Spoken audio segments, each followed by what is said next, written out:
बहुत समय पहले की बात है। हरिपुर नाम का एक गांव हुआ करता था।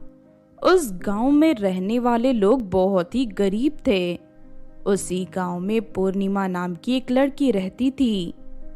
पूर्णिमा को पढ़ने का बहुत शौक था, लेकिन गांव में कोई स्कूल ना होने की वजह से वो पढ़ाई नहीं कर पा रही थी। काश हमारी गांव में कोई स्कूल होता तो हम सभी लड़कियां पढ़ लिख कर एक अच्छी जिंदगी जी पाती। शायद हम लोगों की किस्मत ही खराब है जो हमने गरीब घर में जन्म लिया है। मुझे तो लगता है इस जन्म में पढ़ाई करने का हमारा सपना एक सपना ही रह जाएगा। लेकिन तभी वहाँ अंजलि नाम की एक औरत आती है। सुनो लड़कियों, मैं पास के शहर से आई हूँ। मुझे सरकार की तरफ से इस गांव के लड़के लड़कियों को पढ़ाने के लिए भेजा गया है। अंजलि की बात सुनकर पूर्णिमा और नैना खुश हो जाती हैं। क्या सच में आप हमें पढ़ाने आई हो? हमें तो यकीन ही नहीं हो रहा। हाँ, मैं तुम लोगों को पढ़ाने आई हूँ। जाओ गांव के सभी लड़के लड़कियों को बुला कर ले आओ। उसके बाद पूर्णिमा और नैना भागकर गांव के सभी लड़के लड़कियों को बुलाकर ले आते हैं। फिर अगले दिन से अंजलि उन सभी को पढ़ाना शुरू कर देती है। इस तरह कुछ ही महीनों में गांव के सारे अनपढ़ बच्चे पढ़ना लिखना सीख जाते हैं। उसके बाद अंजलि उन सभी बच्चों का एडमिशन शहर के स्कूल में करवा देती है और साथ ही उनके आने जाने का खर्चा भी उन्हें देने लगती है। गांव की इस तरह काया पलटते देख गांव वाले बहुत खुश होते हैं और अंजलि का आदर सम्मान करने लगते हैं। फिर एक दिन, टीचर जी कल मेरी एग्जाम है, इसीलिए मैं चाहती हूँ कि आज आप यहाँ रुक जाइए। मैं आपसे पढ़ाई के सिलसिले में बहुत सारे सवाल पूछना चाहती हूँ। नहीं नहीं पूर्णिमा, मुझे माफ करना, ये मुमकिन नहीं है। शाम के 6 बजे किसी भी हालत में मुझे अपने घर पहुँचना ही पड़ता है। मेरे घर में और भी जरूरी काम होते हैं। ये कहकर अंजलि अपने घर की ओर निकल जाती है। तभी रास्ते में एक चोर की नजर अंजलि पर पड़ती है। अंजलि के शरीर में गहने देखकर चोर के मन में लालच आ जाता है और वो अंजलि का पीछा करने लगता है। देखते ही देखते अंजलि शमशान के किनारे बने पुराने घर में पहुंच जाती है। अंजलि के घर के अंदर जाकर फौरन दरवाजा बंद कर लेती है।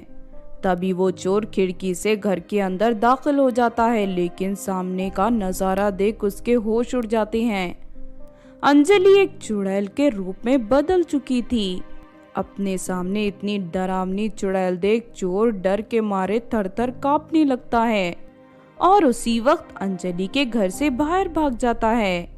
उसके बाद वो चोर गांव पहुंचकर लोगों को अंजलि की सच्चाई बताने लगता है। तुम लोग जिसे पढ़ाने वाली टीचर समझ रहे हो, दरअसल वो एक चुड़ैल है। मैं अभी अभी उसके घर में उसका असली रूप देख कर आ रहा हूँ। वो चुड़ैल एक टीचर का रूप धारण करके तुम सभी के बच्चों को मारने आई है। चोर की बातें सुनकर सभी गांव वाले हैरान हो जाते हैं। उसके बाद वो सभी लोग अंजलि को मारने का फैसला कर लेते हैं। अगले दिन गांव वाले तांत्रिक को बुलाकर उसके साथ अंजलि के घर पहुंच जाते हैं। तभी तांत्रिक मंत्र पढ़कर मुट्ठी भर राख अंजलि के ऊपर फेंक देता है, जिससे अंजलि अपने चुड़ैल वाले रूप में आ जाती है। अंजलि का रूप देख सभी गांव वाले घबरा जाते हैं। तुम लोग फिक्र मत करो, मैं अभी इस चुड़ैल को खत्म कर दूंगा। इतना कहकर तांत्रिक अंजलि के चारों तरफ आग का घेरा बना देता है, जिस वजह से अंजलि का शरीर जलने लगता है। अरे नहीं, कोई मुझे बचाओ, कोई मुझे बचाओ। तभी वहाँ पूर्णिमा आ जाती है। उसके साथ एक दूसरा तांत्रिक भी था। रुक जाइए तांत्रिक जी, आप इस चुड़ैल को मत मारिए। इसने गांव के सभी बच्चों को पढ़ना लिखना सिखाकर शहर के स्कूल में उनका एडमिशन करवाया है। ये कोई बुरी चुड़ैल नहीं है। अगर ये हमें मारना चाहती तो बहुत पहले ही मार देती। पूर्णिमा की बात सुनकर सभी गांव वाले सोच में पड़ जाते हैं। मैंने इसके बारे में सब कुछ पता किया है। जब ये जिंदा थी तब ये कॉलेज में बच्चों को पढ़ाया करती थी, लेकिन इसके लालची सास ने दहेज के लालच में इसे जलाकर मार दिया था। मरने के बाद ये भटकती हुई हमारे गांव में आ गई। हाँ, ये बात सच है। ये चुड़ैल एक अच्छी चुड़ैल है, इससे हमें कोई खतरा नहीं है। इतना कहकर वो तांत्रिक सामने जल रही आग को बुझा देता है। इस तरह चुड़ैल वापस अंजलि के रूप में बदल जाती है। उस दिन के बाद से गांव वालों के दिल से अंजलि का खौफ पूरी तरह खत्म हो जाता है और अंजलि फिर से पहले की तरह गांव के बच्चों को पढ़ाना शुरू कर देती है। तो आपने देखा दोस्तों चुड़ैल की क्लास की कहानी।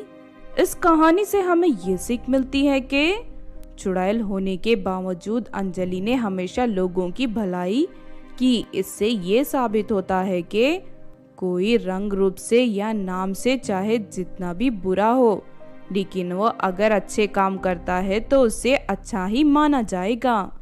अगर ये कहानी आपको अच्छी लगी हो तो ज़रूर लाइक करें और हमारे चैनल छोटू टीवी को सब्सक्राइब भी कर लें। और हाँ दोस्तों, हमें कमेंट करके ज़रूर बताना कि आपको कहानी कैसी लगी।